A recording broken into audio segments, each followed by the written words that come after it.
Bismillahirrahmanirrahim. Assalamu alaikum.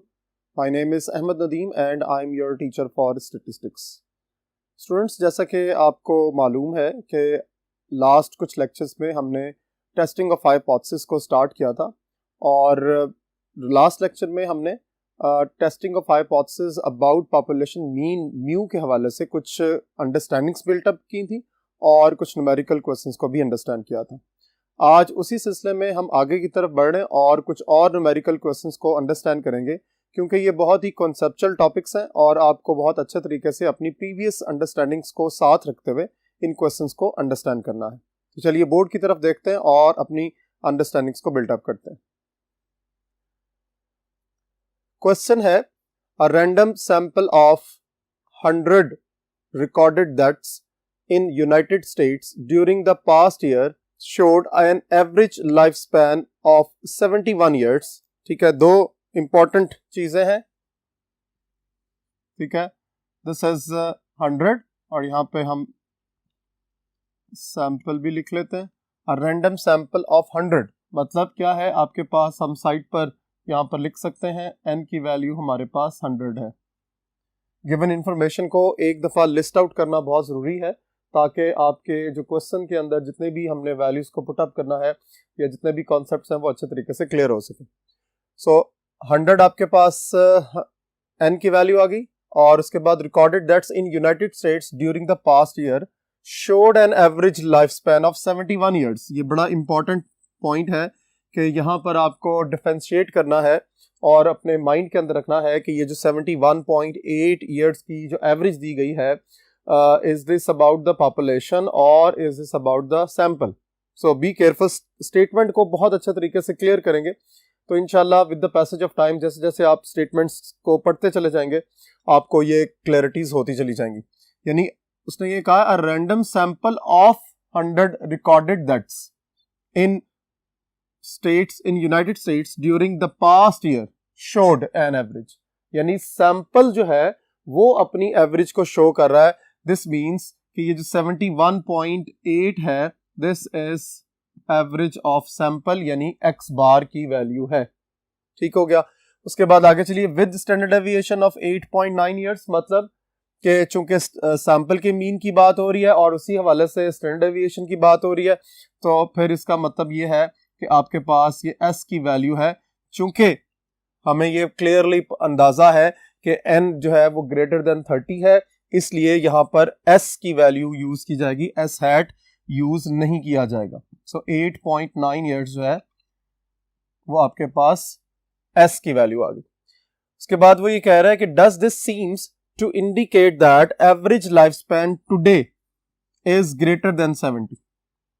अब आपको ये चीज देखनी है कि आपका हाइपोथेसिस क्या है, आपको किस अंदाज में टेस्टिंग करनी है और जो आपके हाइपोथेसिस की जो जनरेशन है वो किस अंदाज में हो रही है। तो इस अंदाज में आप जरा गौर से देखिए कि उन्होंने कहा कि it is greater than 70 years. क्या ये जो इंफॉर्मेशन लिखी गई है इस इंफॉर्मेशन के मुताबिक हम ये चीज जज कर रहे हैं, हम ये आइडेंटिफिकेशन कंप्लीट कर रहे हैं कि हमारे पास ये सारी इंफॉर्मेशन मौजूद है और इस इंफॉर्मेशन के मुताबिक क्या हम इस पर्टिकुलर हाइपोथेसिस को जनरेट कर सकते हैं और उसको टेस्ट कर सकते हैं या उसको हम वेरीफाई कर सकते हैं कि आज की एज जो है वो एवरेज एज जो है वो 70 ईयर्स है। किसकी? पॉपुलेशन मीन के हवाले से ये बात हो रही है। यानी सैंपल की इंफॉर्मेशन है आपके पास और इस सैंपल की इंफॉर्मेशन की बेस पर जो हाइपोथेसिस बनाया गया है वो ये पूछा जा रहा है, क्या आज जो है वो एज एवरेज लाइफ स्पैन जो है वो ग्रेटर देन 70 ईयर्स है या नहीं है। सो इसका मतलब ये हुआ कि अब आपको यहाँ पर जब सोल्यूशन आप लिखेंगे तो सबसे पहले as you know null and alternate hypothesis को जनरेट करना होता है और वो है कि आप H0 लिखेंगे सबसे पहले और फिर H1 लिखेंगे। देखिए ऑलरेडी काफी दफा बात हो चुकी हुई है, जो रिसर्चर हाइपोथेसिस होता है उसको हम H1 में लिखते हैं। So it is today greater than 70 years, हम इसको टेस्ट करना चाह रहे हैं। सो इसका मतलब ये हुआ कि म्यू इज ग्रेटर देन 70। हम इस चीज को टेस्ट करना चाह रहे हैं तो इसका जो H0 इसके अगेंस्ट जनरेट होगा that is mu is less than equals to 70 years. ठीक होगी बात। अब यहाँ पर आपको एक चीज और माइंड के अंदर रखनी है, क्योंकि म्यू नॉट हाइपोथेसाइज्ड वैल्यू होती है, उसको भी आपने अलोकेट करना होता है, उसको भी आइडेंटिफाई करना होता है। तो हमेशा याद रखिए कि म्यू के साथ जो भी कंपैरिजन के हवाले से वैल्यू आएगी वही म्यू नॉट की वैल्यू होगी। इस पे भी काफी दफा बात हो चुकी है, जस्ट मैं यहाँ पे इसकी वैल्यूज को पुटअप कर रहा हूँ। पहला स्टेप आपका कंप्लीट हो गया, आपने नल एंड अल्टरनेट हाइपोथेसिस को जनरेट कर लिया। अब उसके बाद नेक्स्ट है हमारे पास अल्फा, ठीक है। रिजेक्शन रीजन के हवाले से हम जब अल्फा की वैल्यू को लोकेट करते हैं तो देखिए इस क्वेश्चन में आपको मेंशन नहीं है, तो ये ऑलरेडी ये भी बात शेयर हो चुकी हुई है कि जब क्वेश्चन में अल्फा की वैल्यू मेंशन ना हो तो आपने उसको 5% कंसिडर करना है, एंड दैट इज 0.05। ठीक होगी बात। उसके बाद आप ये देखिए कि आपका सेकंड स्टेप कंप्लीट हो गया। Third step, it is about the test statistic. तो टेस्ट स्टैटिस्टिक देखेंगे, चूंकि n की वैल्यू 100 है, ठीक है, आपको ये देखना है कि पॉपुलेशन का सिग्मा नोन है या नहीं है। चूंकि पॉपुलेशन का सिग्मा नोन नहीं है, इसलिए हमें ये सोचना है कि टेस्ट स्टैटिस्टिक जो है वो z यूज होगा या t यूज होगा। चूंकि n की वैल्यू 100 है, इसलिए हम z की तरफ मूव करेंगे, क्योंकि ग्रेटर देन 30 के लिए हम z टेस्ट स्टैटिस्टिक इस्तेमाल करते हैं, और उसका फॉर्मूला है x bar minus mu not over s over n under root. ठीक हो गया। ये आपका न्यूमरेटर है x bar minus mu nought, और डिनोमिनेटर में है s over n under root. So ये सारी वैल्यूज आपको गिवन है, आपने इसके अकॉर्डिंगली वैल्यूज को सब्स्टिट्यूट करने के बाद कैलकुलेशंस करनी है, और क्रिटिकल रीजन को डिफाइन करते हुए अपना फाइनल डिसीजन जो है according to the statement draw करना है। तो चलिए नेक्स्ट बोर्ड की तरफ और इस क्वेश्चन को कंप्लीट करते हैं। जी, हमने वैल्यूज को लोकेट कर लिया हुआ है, फॉर्मूला भी लिख लिया हुआ है। अब सिर्फ कैलकुलेशंस करेंगे कि z के अंदर हम वैल्यूज को पुट अप करेंगे फॉर्मूले में। तो देखिए सबसे पहले x बार की वैल्यू आएगी, दैट इज 71.8। आपको प्रीवियस बोर्ड पर ये सारी वैल्यूज जो है वो लिखवाई गई थी, और म्यू नॉट की वैल्यू हमने देखी थी, दैट वाज 70। s की वैल्यू जो स्टैंडर्ड डेविएशन था that was 8.9 divided by square root of 100, क्योंकि n की वैल्यू 100 थी। अब यहाँ से हम फाइनल वैल्यूज को कैलकुलेट करेंगे। तो चलिए आप भी कैलकुलेटर निकालिए और मेरे साथ इसकी वेरिफिकेशन कीजिए कि आंसर जो है वो क्या है। आप अपनी मर्जी से पहले डिनोमिनेटर को सॉल्व कर सकते हैं, बाद में न्यूमरेटर को सॉल्व कर सकते हैं, it is totally up to you. Denominator को सॉल्व कर लें और फिर उसके बाद न्यूमरेटर को अलग से सॉल्व कर लें, और फिर दोनों को जब डिवाइड करेंगे तो हमारे पास जो आंसर आएगा दैट इज 2.0225। नेक्स्ट जो हमारा स्टेप होता है that is about the critical reason, जिसको हम CR भी कहते हैं, और वो क्या है इस सिचुएशन में, reject H not if Z is greater than Z1 minus alpha. ठीक हो गया। सो ये भी ऑलरेडी बात शेयर हो चुकी हुई है लास्ट लेक्चर्स में कि हम क्रिटिकल रीजन का साइन जो है वो according to the alternate hypothesis sign यहाँ पर पुट अप करेंगे। सो वैल्यूज को देखेंगे, ऑलरेडी Z कैलकुलेटेड है। अब Z1 माइनस अल्फा को फाइंड करेंगे। Z1 minus alpha means Z.95 and that is 1.645। अब आप देखिए कि अकॉर्डिंग टू द सिचुएशन कि आप कौन से डिसीजन की तरफ, कौन से कंक्लूजन की तरफ जा रहे हैं। सो इसका कंक्लूजन क्या होगा, जो वो गौर से जरा देखिए। कंक्लूजन देखिए, हमने क्या क्रिटिकल रीजन डिफाइन किया था कि अगर कैलकुलेटेड वैल्यू टेबुलर वैल्यू से बड़ी हो जाए तो हम H नॉट को रिजेक्ट कर देंगे। तो देखिए हमारे पास कैलकुलेटेड वैल्यू है 2.0225 और टेबुलर वैल्यू है 1.645। ऑब्वियसली आपको नजर आ रहा है कि टेबुलर वैल्यू जो है वो छोटी है। दिस मीन्स के हम क्या लिखेंगे यहाँ पर, एज 2.0225 इज ग्रेटर देन 1.645, जो कि इसकी तरफ इशारा कर रही है। ये जो हमने रूल डिफाइन किया था उसके मुताबिक ये चीज प्रूफ हो गई है। सो हम क्या लिखेंगे, reject H not and conclude that, क्या चीज कंक्लूड करेंगे, क्योंकि एच नॉट को हमने रिजेक्ट कर दिया है और हमारा जो रिसर्चर हाइपोथेसिस था वो प्रूफ हो गया है। सो हम क्या कंक्लूड करेंगे कि average life span today is greater than 70 years। So according to the situation आपको अच्छे तरीके से अपने कंक्लूजन को भी डिफाइन करना है ताकि ये बात क्लियर हो सके कि जो चीज़ आप टेस्ट करना चाह रहे थे उसके हवाले से आपका फाइनल डिसीजन क्या हुआ है। सो नेक्स्ट क्वेश्चन की तरफ चलते हैं और ये देखिए आपके पास स्टेटमेंट आपको नजर आ रही है। 7 cartons are taken at random from an automatic filling machine and the values of weights are, आपको वैल्यूज दे दी गई हैं, ठीक है, 15.1, 15.2, 15.5, 16, 16.2, 16.5, 17.5, 1 2 3 4 5 6 7 आपके पास कार्टन्स थे, उनकी रैंडमली सिलेक्शन हुई है, ऑटोमेटिक मशीन के जरिए वो फिल हो रहे थे और उनका वेट जो है वो मेजर कर लिया गया है। अब इस सैंपल के हवाले से जो सैंपल को सेलेक्ट किया गया है, क्या पूछा जा रहा है कि डज द सैंपल मीन, यानी इस सैंपल के हवाले से, ये जो आप मार्कर की टिप को देखेंगे तो क्लियर होगा कि इस सैंपल के जो वैल्यूज आपके पास आ रही हैं, इन वैल्यूज के हवाले से अगर जो हम मीन कैलकुलेट करेंगे, it is differ significantly from the intended weight of 16 ounce.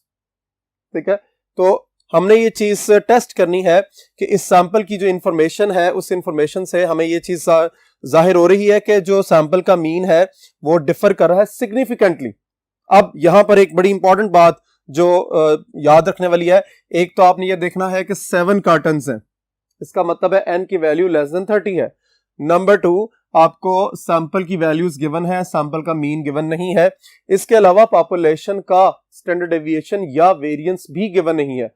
सो आपको ये चीज क्लियर हो रही होगी कि अब टेस्ट स्टैटिस्टिक के हवाले से हमें बहुत ज्यादा जो है वो कंसंट्रेट करना है, अपने प्रीवियस कॉन्सेप्ट्स को माइंड के अंदर रखना है ताकि हमें अच्छे तरीके से ये जो हमारी जो टेस्ट हाइपोथेसिस है वो क्लियर हो सके। ठीक है, सो n की वैल्यू हम साइड पर लिख लेते हैं, n की वैल्यू 7 है और चूंकि सैंपल की वैल्यूज दी हुई है तो उसका मीन अभी हमें क्लियर नहीं है, लेकिन हमें यह पता चल गया है कि n की वैल्यू 7 है और उसके बाद जो मीन वेट है वो इंटेंडेड वेट ऑफ 16 आउंस, इसका मतलब है म्यू नॉट की वैल्यू आपको 16 दे दी गई है। ठीक है, और पॉपुलेशन का स्टैंडर्ड डेविएशन और इसके अलावा या वेरिएंस जो है वो दोनों सूरतों में गिवन नहीं है।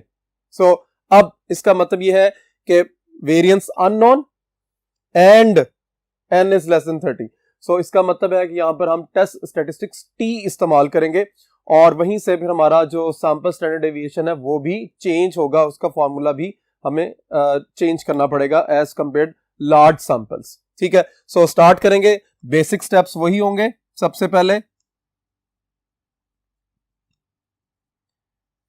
पहले हम क्या करेंगे जी, ऑल्टरनेट हाइपोथेसिस और नल हाइपोथेसिस को डिफाइन करेंगे।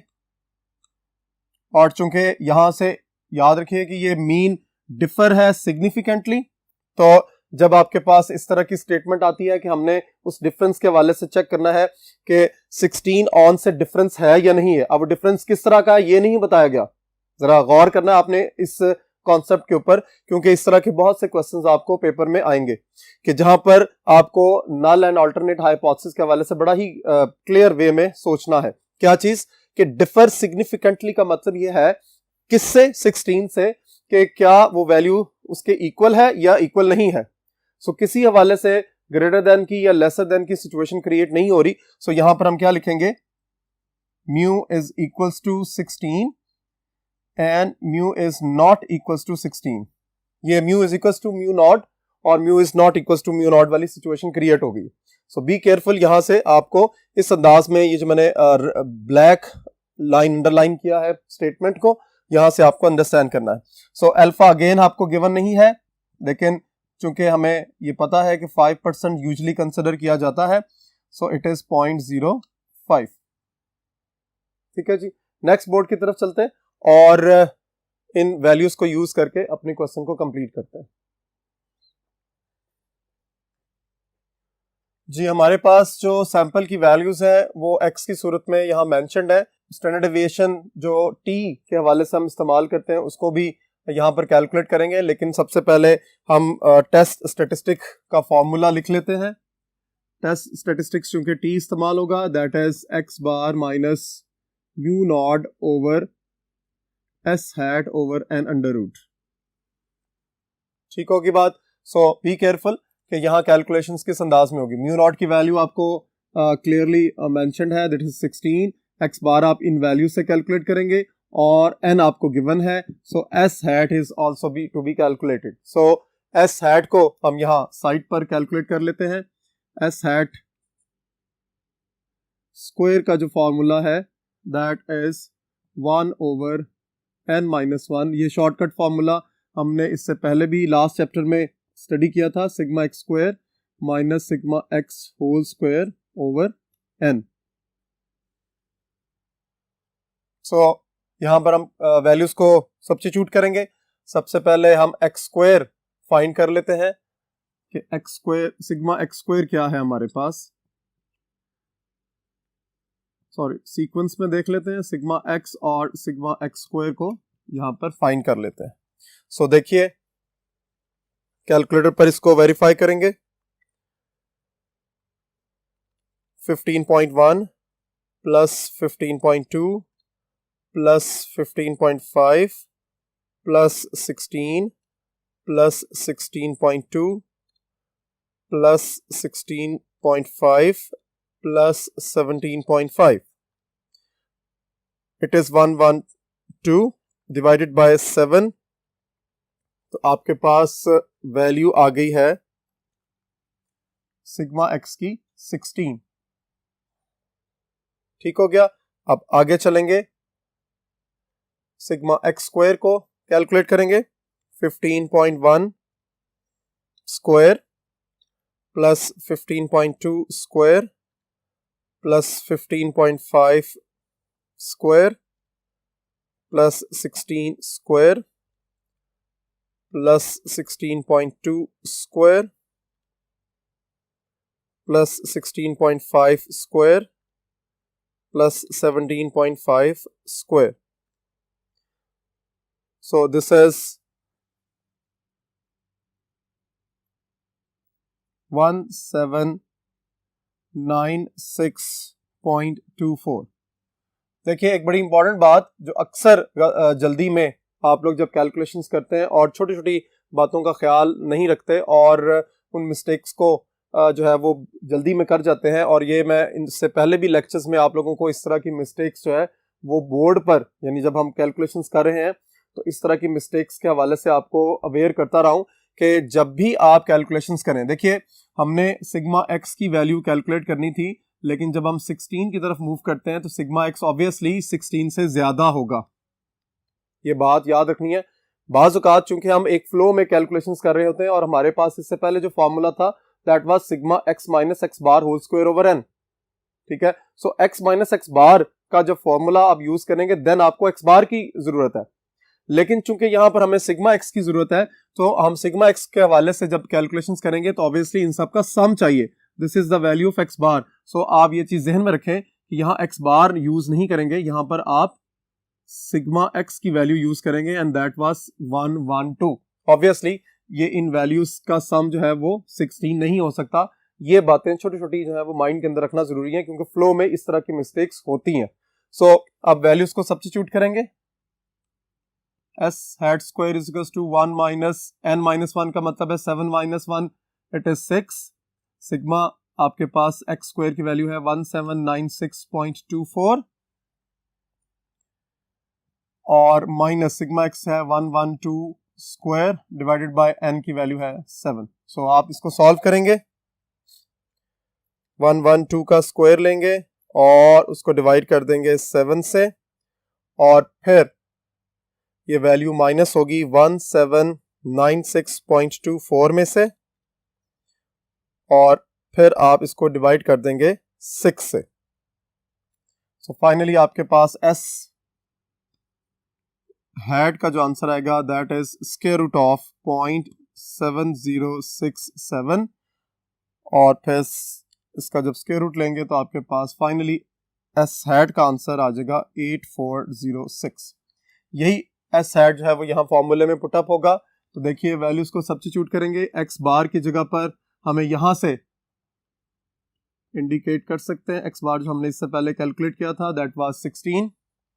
सो 16 जरा गौर कीजिए, 16 माइनस म्यू नॉट की वैल्यू भी 16 थी, डिवाइडेड बाय एस हैट की वैल्यू है 0.8406 divided by square root of 7।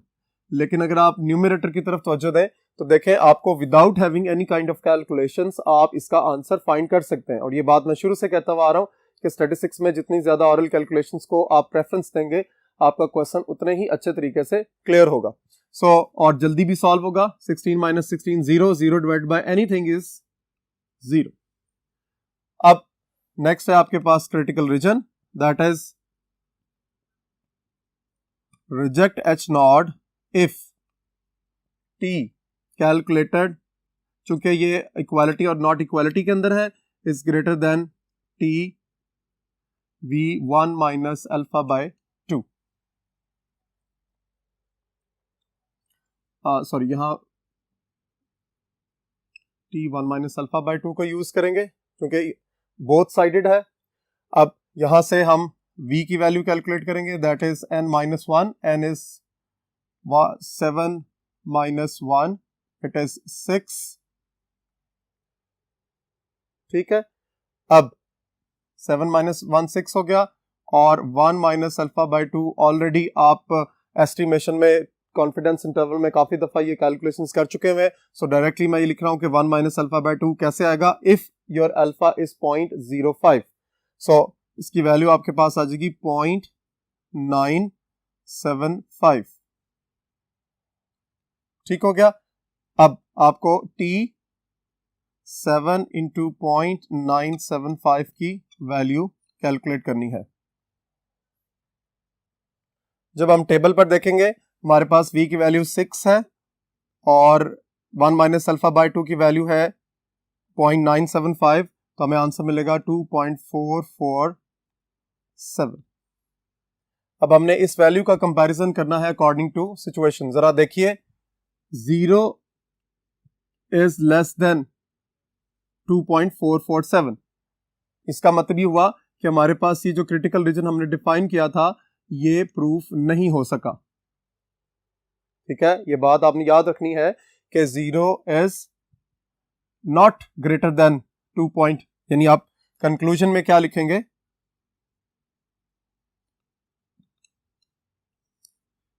As 0 is not greater than. देखिए ये मैंने क्रॉस इसलिए लगाया ताकि आपको एक्चुअल रिजेक्शन रीजन के हवाले से क्लैरिफिकेशन हो कि जब हम ग्रेटर देन लिख रहे हैं, लेकिन चूंकि हमारे पास ये प्रूफ नहीं हो रहा, 0 is not greater then t 6.975 और जो कि इसकी वैल्यू क्या बनती है 2.447, यानी इस वैल्यू से ये वैल्यू बड़ी नहीं है। सो जब बड़ी नहीं है सो डिसीजन क्या होगा, so we do not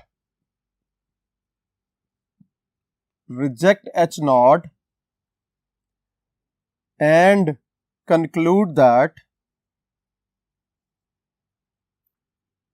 mu is equals to 16। यानी H naught को चूंकि हम रिजेक्ट नहीं कर रहे तो अल्टीमेटली उसका मतलब यह है कि हम H naught को एक्सेप्ट कर रहे हैं। सो जब उसको एक्सेप्ट कर लेंगे तो इसका मतलब यह है कि म्यू की वैल्यू जो है वो 16 है, जो कि ऑलरेडी हमने इससे पिछले बोर्ड पर हमने जब नल हाइपोथेसिस जनरेट किया था उसमें इसकी वैल्यू को 16 के इक्वल रखा था। होप आज का लेक्चर न्यूमेरिकल कैलकुलेशंस के हवाले से आपके लिए काफी फ्रूटफुल होगा। इन न्यूमेरिकल क्वेश्चंस की प्रैक्टिस करें और इंपॉर्टेंट कॉन्सेप्ट्स को माइंड के अंदर रखें। इंशाल्लाह नेक्स्ट लेक्चर में मुलाकात होगी। अल्लाह हाफिज।